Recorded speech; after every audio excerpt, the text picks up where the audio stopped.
People who let their mom count to 0. What happened after?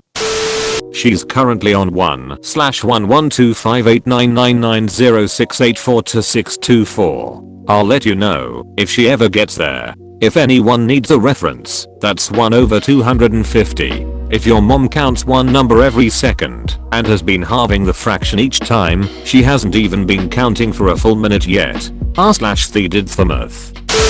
She was bluffing, but only the first time. Well, if the comment section is any hint of what happened, she was counting again, so you won't run away as she grabbed the wooden spoon. Oh man, I'm old now, but that brings back an old memory. When I was born I already had 5 older brothers and mom had an 8-year break from having children. Then surprise, Nibbles McGiblet came along. As the only girl, I sometimes heard stories of how bad my brothers had been when they were my age. Probably told to keep me from getting into similar trouble, and I definitely remember my mom saying the only time she ever used anything to spank any of us, it was a wooden spoon on my second to oldest brother. Apparently it broke as she spanked him with it. He was a teen, and it left a mark, and she vowed not to do that to any of the other kids for any reason, and then didn't. Until I had hair down to my butt and was the only girl, and at one point I thought that brushing my hair with a round brush would make it curly. No, it made it tangled. My mom spent a couple of hours working that knot out and then swatted me with the brush. Edited to the person who thought it was appropriate to call my dearly loved and now deceased mother disgusting. Go talk to your own mother that way if you really feel that is appropriate, but keep your opinions of my mother out of it. She did a great job raising 6 kids all by herself after our father died. The same way she swatted me with the brush is the same way that if we told her a funny joke she might swat us on the shoulder with her hand while laughing. A swat is not a slap, a hit, a punch, or a spank. It's a swat. Grow up and quit being so cruel. There's no benefit for anyone that comes from you disrespecting my dead mother. Instead, maybe go call your own mom or give her a hug and tell her you love her. Turn that frown upside down and get out of your miserable head and spread some joy to her while you can. My mum's done this to my brother. He had no countdown but was pre-warned. Forgot what he did, but it was hilarious. Then I laughed some more as she projectiled the brush at him. It hit him and broke back. Then my brother was Granny's favorite, so he threatened to tell my gran. My mum tried to call his bluff saying he wouldn't. When he did, my gran went, "What did you do to piss her off to deserve it, huh?" Now he's 26, he torments the crap out of our mum, so she just goes to find the brush and he runs off. Wooden spoon impact. Edit. I see a lot of people asking if I'm Italian, Irish, or even Polish. Nope, American, but the art of the wooden spoon was taught through many generations in our family. I'm just thankful I never got the belt. In my story, my mom pulled out a wooden spoon and hit the table with it to be very menacing. Unfortunately for her, she hit the table hard enough that the spoon snapped and a round part went flying off. My sister and I, 2 years apart, burst out laughing, and my mom couldn't help but laugh too. I don't honestly remember her using/threatening a wooden spoon after that. Alright, I'm coming in late here, but this reminded me of the time I went the distance with my mom. My whole life we've rarely argued, and during my entire upbringing we only had a few actual fights, all of which were 100% my fault. The point I'm making is that my mom is a really sweet, genuine person who did an amazing job raising 2 boys on her own. When I was 12 I had a bad day and got home in a mood. I wasn't quite looking for a fight per se, but I was being a crabby, snappy, negative jerk. Mom put up with it for a while and then had enough. I can't recall the catalyst, but she wanted me to do something and I refused. So the count came. 3, 2, and I interjected, 1. There was a stunned silence for a moment, and then she looked at me with rage in her eyes. I'm sorry, I pleaded, but I had crossed a line and punishment was coming. She moved so fast, like a blur, and I was frozen. I was taller than her, but she scooped me up, thrust me in a chair, and told me to wait there. Her voice had both ice and heat. How is that possible? She came back with a bar of ivory soap which she jammed into my mouth. It was gross, with high notes of bitter soap taste, but also a strange sickly sweetness that made me want to gag. And that's how I know that Dr. Pepper tastes like Robitussin with ivory soap, a splash of prune juice and carbonated water. I think I got grounded as well, but the fear she instilled really did the trick. I'm gonna count again. 5.4. 3, 2, 1.5, 1.25, 1 1/8. Oh bless you, I'd forgotten I played that game with my parents. The first time I heard 2, 1.5, 1.25, I asked why the numbers weren't getting smaller anymore and got my first fraction lesson. That time it was an effective tool because I was so fascinated by the concept of fractions that I stopped fighting leaving the pool. The game was a reward of sorts. When I thought I'd been good enough to get an extra minute before bed, in the bath, etc. After mom or dad got to 2, I'd say 1.5. I didn't always get to play. On days when we had a minute to spare and I'd behaved, the response was 1.25 and the game was on. We went back and forth, saying a number smaller than the one before. When I messed up and accidentally went up numerically, the game was over and I had to do whatever it was they were counting for. They made it harder as I got older, jumping random intervals, but they stopped when I finally completely understood fractions and could go on for hours. Dad later used the game to teach me how negative numbers work, but I caught on to that one quickly. Number games like that are also fun in the car. Hardest thing as a parent is following through on punishing these kids you love more than anything else in the world. A colleague of mine had 3 small kids. Mother never followed through on disciplinary threats, so the kids ignored hers.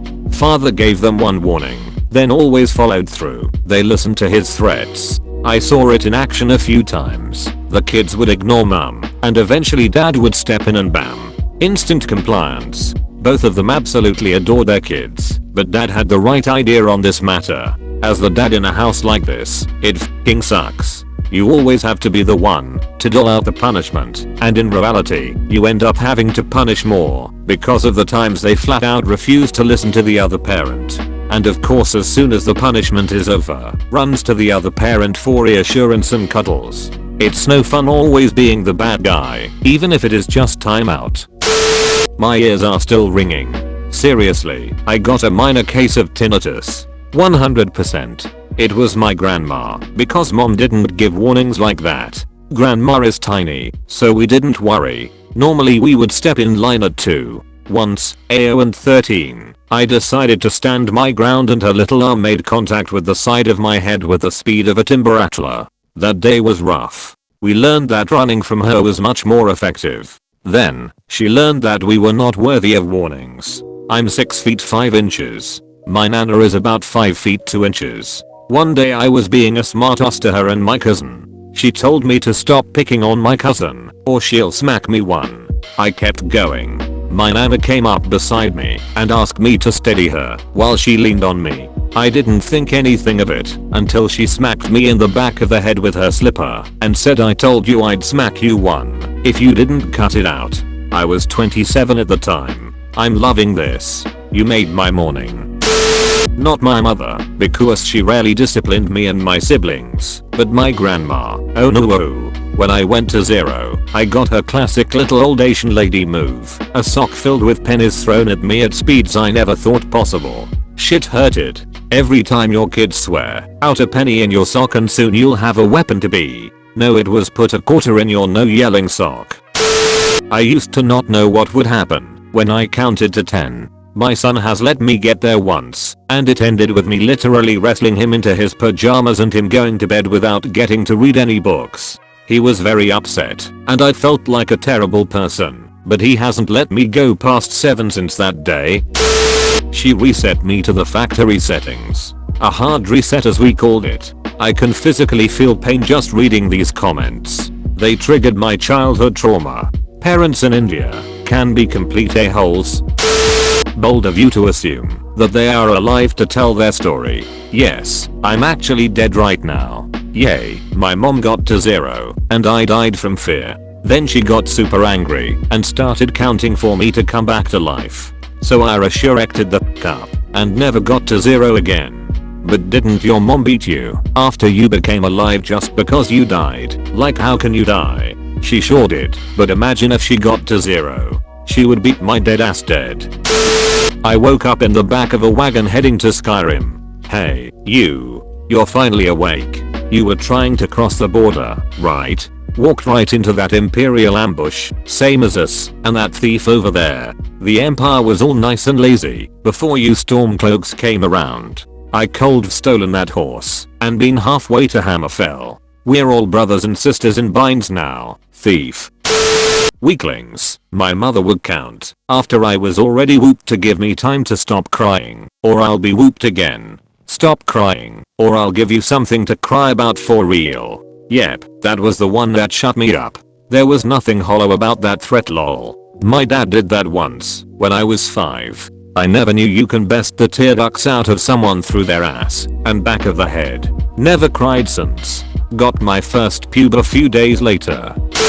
My grandma was the sweetest woman in the world until you did something stupid. We grew up in the south and she had this bigger sweeping willow tree in the front yard. She would prolong the experience by making us, me and my 2 brothers, go pick our own weapons of torture from the willow tree and clean the leaves off. She called them switches. Often, she would have me go pick the switch from the tree instead of my brothers. I was the youngest. She died when I was only 6 or 7, and I didn't understand that longer willow vines equals more pain. So I'd pick the longest vines possible, cause I enjoyed the sound they made when I swung them through the air. She could crack those willow vines off your ass like a damn bull whip. If any of us laughed at our brother getting it, she'd always say, I'll give you something to laugh about, and proceed to alternate blows between us. We didn't find it funny anymore after that usually.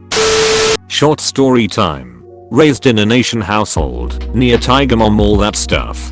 Can't even remember what it is exactly I did to set her off, but she turns on her usual rage face and starts staring me down. Next thing I know, she tells me to go to her room and grab her leather belt, and that I have 5 seconds to get it, or else shit is gonna happen. For the first time in my life, I decided to take a stand. First I told her I didn't want to because I'll just get hurt, but the countdown continued, and by the time she reached 1 I laid down a flat and calm no. She tried to hide it, but I can tell she was absolutely stunned. You know that saying, I wasn't thinking that far ahead? If you were to translate that into a facial expression, then you'll get a face at that moment. After about another 5 seconds of silence, she just told me to go to my room. I learned 2 things that day. It might not always pay off, but it's always better to try and stand up for yourself. Lock your doors, because the fight ain't ever over. She threw a flashbang into my room, then proceed to whip me with her belt. Did I mention she was military? Wait, she legit threw a flashbang? Holy duck dude, that mom doesn't mess.